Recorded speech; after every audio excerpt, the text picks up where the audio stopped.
எனக்கு வந்து hand writing நல்லா இல்ல, எப்படி பிரசன்டேஷன் பண்ணலாம், தாராளமா பண்ணலாம். செல்ஃப் ஸ்டடியா டியூஷன்ன்ற டவுட் வந்து நிறைய பேருக்கு இருக்கும்.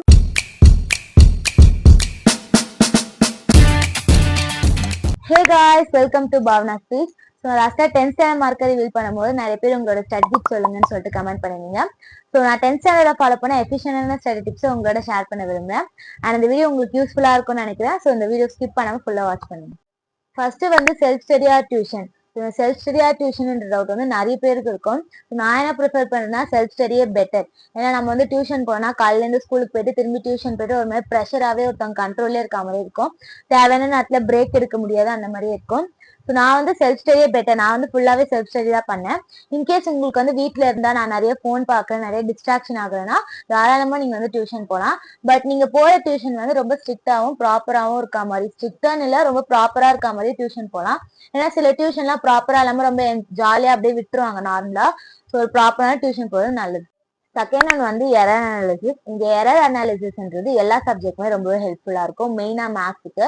ஸோ ஆன்சர் ஷீட் வந்ததுக்கு அப்புறமா அப்படியே உட்காராம நம்ம என்னென்ன மிஸ்டேக்ஸ் பண்ணிருக்கோம்னு சொல்லிட்டு நோட் பண்ணி கூட வச்சுக்கோங்க. ஸோ தட் நம்ம நெக்ஸ்ட் டைம் அந்த மிஸ்டேக்ஸ் பண்ணாம தவிர்ப்போம். ஸோ ஃபர்ஸ்ட் எனக்கு சயின்ஸ் வந்து மார்க் ரொம்பவே கம்மியாயிடுச்சு. ஸோ தட் நான் என்னென்னலாம் மிஸ்டேக்ஸ் பண்ணிருக்கேன்னு சொல்லிட்டு நோட் பண்ணி வச்சுக்கிட்டேன். அந்த மிஸ்டேக்ஸை நெக்ஸ்ட் டைம் பண்ணாம தவிர்த்தேன். ஸோ தட் எனக்கு மார்க்கும் இன்க்ரீஸ் ஆச்சு. தேர்ட் ஒன் வந்து டேக்கிங் பிரேக். டேக்கிங் பிரேக்ஸ்ன்றது என்னை பொறுத்தளவுக்கு ரொம்ப ரொம்ப இம்பார்ட்டன்ட். ஏன்னா நான் வந்து 1 hour படிச்சுன்னா அட்லீஸ்ட் ½ hour ஆச்சும் பிரேக் எடுப்பேன். நிறைய பேர் வந்து 1 hour படிப்பேன் பட் 5 minutes தான் பிரேக் எடுப்பேன்னு சொல்லுவாங்க.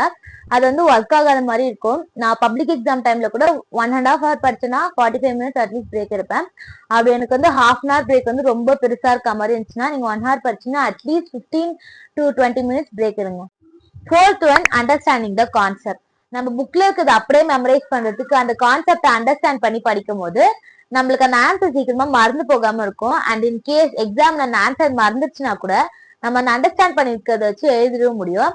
நான் வந்து பப்ளிக் எக்ஸாம்ல வந்து அப்படியே புக்ல இருக்க மாதிரி இசுதா கூட மாறாம அச்சடிச்சு எழுதுனதுல அந்த அண்டர்ஸ்டாண்ட் பண்ணிருக்கிறதோ புக்ல இருக்கிறதோ கலந்து எழுதுவேன். Fifth one presentation and time management. So 10th பொறுத்தவரை பிரசன்டேஷன் அண்ட் டைம் மேனேஜ்மெண்ட் ரொம்ப ரொம்ப இம்பார்ட்டன்ட். எனக்கு வந்து ஹேண்ட் ரைட்டிங் நல்லா இல்லை, எப்படி பிரசன்டேஷன் பண்ணலாம், தாராளமா பண்ணலாம். பட் இந்த 1 year டைம் கேப்ல வந்து எப்படியாச்சும் உங்களோட ஹேண்ட் ரைட்டிங் இம்ப்ரூவ் பண்ணிக்க பாருங்க.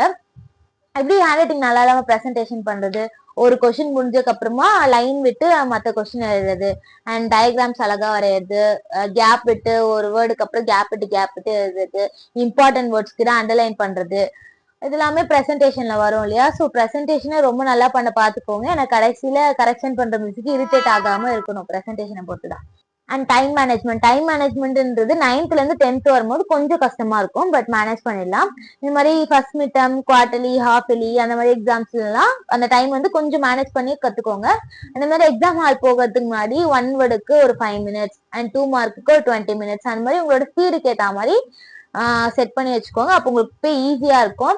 ஏன்னா இப்ப நீங்க வந்து கஷ்டப்பட்டு நான் எல்லாமே படிச்சுட்டு போயிட்டீங்க, அதுக்கப்புறம் டைம் வந்து மேனேஜ் பண்ண முடியல, அதனால மார்க் போயிடுச்சுன்னா ரொம்ப கஷ்டமா இருக்கும். எல்லாத்தையும் எழுதிட்டதுக்கு அப்புறமா பிரசன்டேஷன் அந்த மாதிரி கோடு போடுறது, கீழே அண்டர்லைன் பண்றதுலாம் பண்ணிக்கலாம். அப்போதான் உங்களுக்கு வந்து டைமையும் மேனேஜ் பண்ண முடியும். 6th one schedule. ஷெடியூல்ன்றது நீங்க என்ன படிக்க போறீங்க அப்படின்ட்டு ஒரு டைம் டியூரேஷன்ல உங்களோட கேப்பபிலிட்டிக்கு ஏற்ற மாதிரி போட்டு வச்சுக்கோங்க. விச் மீன்ஸ் என்னால 1 hour இத்தனை செட் ஆஃப் கொஸ்டின் ஆன்சர் படிக்க முடியும், ஒரு 5 கொஸ்டின் ஆன்சர் படிக்க முடியும்னா அந்த 1 hour டியூரேஷன் அந்த 5 கொஸ்டின் ஆன்சர் படிக்கணும் அப்படின்னு சொல்லிட்டு போட்டு வச்சுக்கோங்க.